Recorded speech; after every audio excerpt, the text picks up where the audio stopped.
mendon se mjafton kaq për të na mposhtur?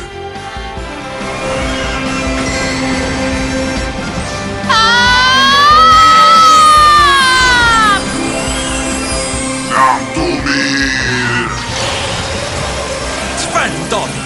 Në vend që të luftonte e çliroi.